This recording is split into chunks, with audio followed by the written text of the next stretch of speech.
Hi guys and gals, welcome back to my channel. My name is Kevin. This is going to be a new series. I'm going to title it Shop Talk. Was thinking about titling it Saw Talk or Guy Talk, but it's going to be a lot of equipment talk. Chainsaws, bobcats, trailers, anything have to do with outdoor power equipment. Stuff that I like to talk about that my wife tells me I talk too much about. So now I'm going to try to talk to YouTube about it and see how it goes. Hopefully, I can get a lot of discussion down in the comments, questions, answers to questions that I might have. I just like talking about guy stuff and thought this would be a good platform to try out. Hopefully, we can make this into a series. It's going to be episode 1. We're going to be talking about professional chainsaws, 70cc class and up chainsaws. I have 4 of them here. Like you saw in the intro, I got all major brands. I have an Echo, a Husqvarna, a Stihl, and the Chinese husqvarna. These are all competing saws. The Stihl, the 500 high, is a little bit on the higher end for this class. A 462 probably would have been more appropriate, but I feel like the 500i is more popular than the 462 nowadays. So I just want to go over I jotted down some notes: ergonomics, performance, price, longevity, coolness looking. Just kind of talk saws, and hopefully you find some enjoyment, and hopefully you find some maybe some tips and tricks if you're in the market for one. That's part of the whole series here, is I want to kind of do what I do. I Google, YouTube, like when I'm going to buy something, it's like, hey, what's this look like? Hey, how does this perform? So hopefully I can help somebody out with just talking about some of the specs. At the end of this video, I will have some cutting videos for all these saws, some clips, so you can kind of see the performance. Not a lot of them, but you will see these saws throughout my channel being used. So if you need longer, in-depth performance cutting videos, I have plenty on my channel. Or just you can look them up on a million other channels on YouTube. But the first one up we have is the Echo. It's a 7310. It's came with a 24-inch bar. Has 73 cc's stock. This one is not stock anymore. This one is this is my personal saw. I've taken the limiter caps out of it and done a muffler mod to it. So I've opened it up quite a bit. The Echoes are great saws. They come with 5-year warranties when you buy them, which no other major manufacturer has a 5-year warranty nowadays. But the reason they have 5-year warranties is because they come really kind of turned down, detuned from the factory. And so I like to get as much performance as I can out of the saw. So I took my limiter caps off, which actually voids the warranty. And I did a muffler mod, and it opened it up quite a bit. You can tell you got the chain speed quite a bit faster, opened up the torque. Great saw. I bought this saw for $800 about 3 years ago, 2 to 3 years ago now. I think now they're about $1,000, which is a shame, because at $800, you could not beat this saw. It was a fantastic saw. It still is a fantastic saw, but I liked it a lot better at the $850 range, being at $1,000, or I think some of them are up to $1,100 now in certain places. But overall, like all Echo saws, they're very torquey, have a lot of great power. They're not the fastest. You're not going to win a race with them, but they're usually overbuilt. They're heavy. This one's built a lot of very, very solid, very, very comfortable. I would argue this is probably the most comfortable saw I have here that I run the most, even more than the Stihl. It's a very, very comfortable saw to run. Not very heavy. They've done a lot of, the older Echoes were very, very heavy. This is very comparable. In fact, all these saws are within 1 pound of each other. I weighed them. So they're all 20 pounds, 19 pounds, around that with the bar and chain, and half full tank of gas, I guess. But as far as, performance, I would say it's a 7 out of 10. Ergonomics, I would probably say it's a 9 out of 10. Very, very comfortable saw. Price, at $1,000, I'd give it a 6.5 out of 10. Longevity, now that's the major issue. You have, who knows? I've had this for going on 3 years now, running quite a bit. I enjoy it. I don't run it every day. I'm not a logger. I'm just a homeowner who likes cutting wood and sells firewood. So it's a new saw. I know a lot of guys have had a lot of hours on them, a lot of tanks of gas on them. They seem to like them. So on longevity, a little question mark there, but I would argue they're built really well, and I would expect them to last quite a long time. So let me change here. Next up, Husqvarna. Probably the most popular saw in America, I would argue. Depending on your areas, definitely in mine. This is the 572. This is their new series. I got it with a 24-inch bar. This is actually my newest saw. I've only had it for about 3 months now. Got half a dozen tanks of gas through it. Really, really like it. Really nice saw. I've had 372s in the past. I have a 395. So I'm real familiar with the Husqvarnas. This is lighter weight than the older 372s. Not so happy about all the plastic on it, honestly. Kind of feels a little chinsy in your hands. And when you're cutting, $1,200 was the price on this. That's an okay price for a 70cc saw. I would like it a lot at $1,000. This would be I would buy this all day long for $1,000. If you could find it for $1,000, I would buy it. 70, what is it down? It's 71 cc's, so right in that same class.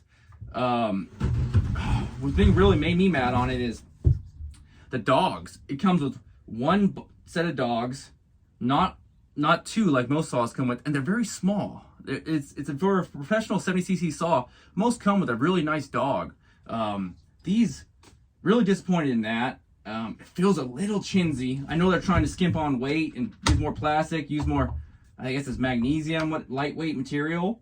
I would wish it would be a little heavier. This one, I always have a fear that I'm gonna throw it in the back of the truck and drop it or bounce it around, and this sucker's gonna break. So I'm a little hesitant on that. Performance-wise, it cuts great.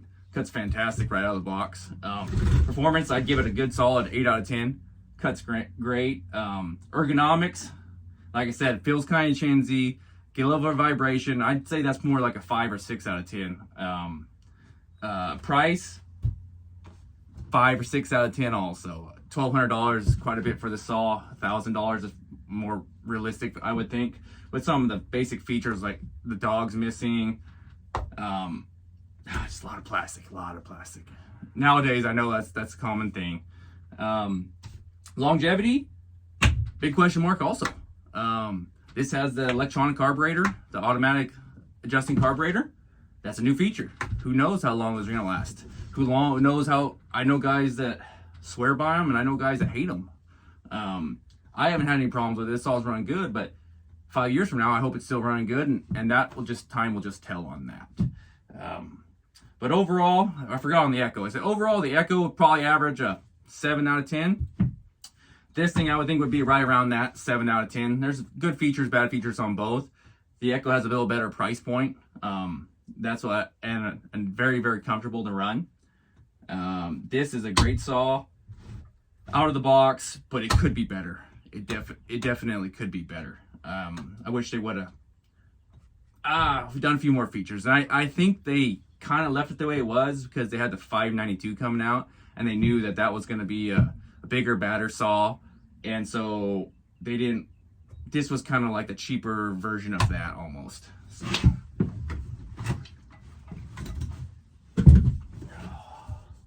Well, we'll save that one for last. Let's do the husqvarna next. This is the husqvarna G372. Had this saw for quite a few years now too. I don't know these saws are great until they're not. If you get one that fires up and runs great, it's like a lottery ticket. You don't know what's gonna happen. I have 2 of these now. This one, in fact, I got it out of the box, ran great for a year. I didn't have a single problem with it, and then all of a sudden, I couldn't get that sucker to keep a tune. I'd cut it one day, go grab it the next day, and it couldn't hardly fire up. So then I ended up changing the carburetor. I just said, heck with it, got tired of fighting it, went and bought a Husqvarna OEM carburetor, put in this, and that fixed a lot of the problems. It has an orange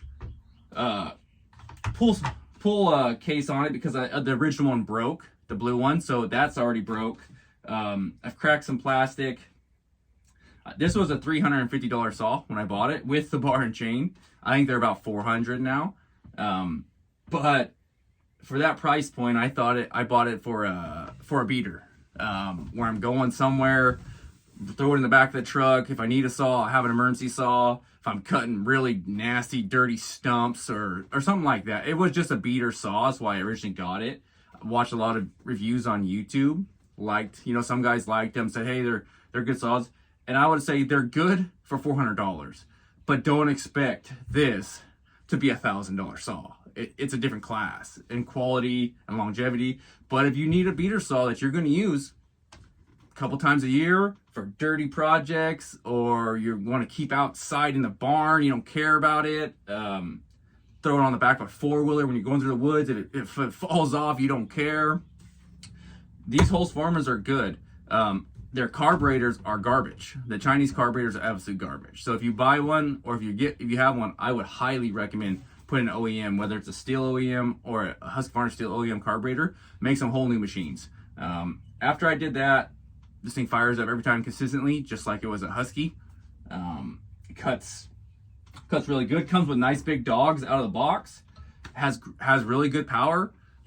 I have the carburetor turned up pretty good on this, and it cuts really good for it is 72 cc's. So when you get it fine tuned, when it cuts good. And this is my extra emergency beater saw, and I think it serves a good purpose for that. Overall, to probably about a 4 out of 10 saw, maybe a 3 out of 10. With the price is definitely the selling point on these. This is halfway Husqvarna now, and which is okay. I think I got $500 into it now with the new carburetor and all the other new features I put on it that are Husqvarna. And so for $500, it's a good backup saw, good emergency saw, good saw to go out and thrash, really. I hate saying that because I hate tearing up equipment, but it's the truth. If I know it's going to get rough and the cutting's going to be bad, or the conditions are bad, there's no way I'm grabbing one of my nice saws. I'm grabbing this every time. And so overall, say 3.5 out of 10.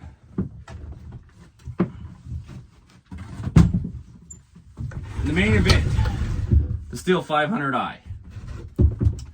The by far most expensive saw up here. $1,600 this saw was. This is actually, in fact, my brother's saw, because I refused to buy a $1,600 saw.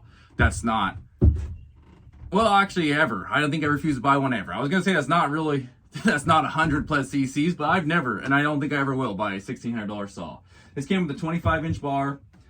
He put the light bar on. This one has a light bar he put on it. This is a little modified. It has the West Coast dogs, and it has a West Coast bark box on it as well. It runs really good. It has the fuel injection, which is, the big thing, the first fuel injected saw. Performance-wise, it runs fantastic. 79 cc's, I think it is, 78 point something. Basically 79 cc's. So it's a little bit powerful for this class that I'm comparing it against, but it is the new hottest thing on the block, so I wanted to talk about it. It's a great saw. The response, everybody talks about the response on them, and I think that's just a fuel injection versus a carburetor, kind of like a response on a fuel injected hot rod versus a carbureted hot rod. It's gonna feel different. It's gonna respond different. Power wise, they cut really good. The biggest drawback is $1,600 by far.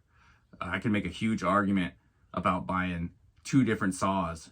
You could get an Echo 7310 and an Echo 680 for $1,600, and you have two very, very good heavy duty saws versus just one. Or like I did when I wanted a big saw, I was refused to pay I wanted a 90 cc saw, so I went and got a 395 at a logging show for $1,200, and for that saw blows the doors off this saw. You can't compete with a 95 cc saw, even though this is a great saw. So I can't really get over the $1,600. If you don't care about the $1,600, these are great saws. The only question mark everybody has is longevity. Is that fuel injection gonna cause problems after 2, 3, 4, 5 years? Nobody really knows yet. It hasn't been long enough. And how expensive is it gonna be to fix if it needs fixed? That's another big question. if you're buying a $1,600 saw and you got $300, $400, $500 repairs after 2 years, that's going to be a huge drawback. A carburetor goes bad, you know, a regular saw, fuel lines, you know, there's a lot of stuff you can fix fairly easy for $100, $150. A fuel injection, that's a wholly different monster. Part of why the 572, the 5 series of the Husqvarna, I'm a little hesitant to buy like a 592, because electronic carburetors are the same thing. If something goes wrong with them, I've heard you got to take them back to the shop, and it's quite expensive. I need to try to get some hold of a shop guy and that does service Stihl and Husqvarna, the new guys, and see exactly what they're seeing after a couple years of hard running on these saws from loggers and professional firewood cutters, I guess. But longevity, question mark. Performance, this is a 9.5 out of 10 for a 70cc saw. Like I said, it can't compete with the 592 or the 395, but it does own the class of 70cc's, no doubt. It's almost a class of its own. It's bigger than a 70cc, but smaller than a 90cc. It's kind of that in between. I guess their marketing was just buy one. You don't need to have 2 saws. You don't need a big saw, a 90cc, or like a 60 or 70cc saws. You can just have one. And I kind of understand that argument, but I'm not a one saw guy. I prefer to have 2 or 3 when I go cut in the woods. I like different saws for different jobs, and I like to have backup saws in case something happens. All my saws run 24-inch bars, so all of the chains, they're all .058 gauge. So all of my chains are completely interchangeable. So I can take 2 or 3 saws out there, half a dozen chains, and cut a tremendous amount of wood just by swapping chains. And if one saw goes down, the bar, I can swap the bars on most of my stuff. So I prefer to have multiple saws. But like I said, if price is not an issue, I would highly recommend the Stihl. If price is an issue, I think the Echo is probably your best bargain in the 70cc class. If you can find an older 372 Husky, those are great saws as well. I don't know if they're still selling the 3 Series new anymore. They've been around a long time. I have a 395. That was a great series. If you like manually tinkering with the carburetors, which is another thing to notice. A lot of guys like to tinker. A lot of guys like me like to get the maximum performance we can out of a saw. I love to run a saw, try to tune it, try to get a little bit more, try to find that perfect sweet spot where the saw is the maximum power, maximum torque, maximum efficiency without damaging the saw. With the electronic carburetors, the fuel injection, you no longer have that option. And while it is nice to be able to grab it and like, hey, just go, I also want to have the option of like, hey, I'm going to put a muffler mod on it. Let's do a carburetor adjuster. Let's do this, different climates. I want to, especially if you cut in different climates, different altitudes, different temperatures, manually being able to find that sweet spot it's cool, and it's an art. And once you learn it, it's really something that I enjoy doing. That's just a personal thing. Wonder if you guys like manually adjusting old carburetors, or if you like not having to worry about it. Let me know down in the comments. Trying to think of anything I got else, but this is the first episode of Shop Talk 70cc saws. We're gonna do, like I said, more. I have a few episodes planned here and try to do one every couple weeks. If you guys like them, if the feedback goes, we'll see how it goes with the comments and the feedback. Dan at Back 40 Firewood, if you see this, tag him in it. He's a little worried to have me on his podcast, the Woodhounds, because I think he knows that I know more about saws than he does. So he's been kind of scared to have me on there. But if you see that, if you tag him in this, let him know that it's okay, that he doesn't know as much as I do, and I won't make him look too bad when he has me on the podcast. That's for you, Dad. You deserve that. So other than that, I hope you guys have a great day. If you liked it, share it, comment down below. Let me know which saw you would pick. Let me know out of the 4 I have, if you're on a budget, a normal guy, and you had to pick one saw, what would it be? Would you spend the big money? Would you buy the $400 saw? And I know it's very job oriented. Every person's a little bit different, but personally, out of these saws, the one I prefer to run the most is my Echo. It is the Echo that I grab the most, and that's just a personal preference. I run a lot of saws. I really like that saw. I like Echoes. I have other Echo saws, and I think I have a bias. I agree with that. But the Echoes, I feel like, don't get a lot of representation on YouTube, so I'm hoping to bring some of the viewership to that, because they're great saws for great prices, and they have great warranties. I mean, 5-year warranty. They stand behind the product, and I appreciate that nowadays. If they build something they know is going to last 5 years, they put a warranty on it. I got a lot of respect for that. So thank you for watching. Thank you for commenting, subscribing, whatever you guys do. And like I said, in a couple weeks, we'll probably have episode 2, and we'll try to do something a little different. I might have a few guests on as they come. If you want to be a guest, let me know. I'm open to anything. Have a great day.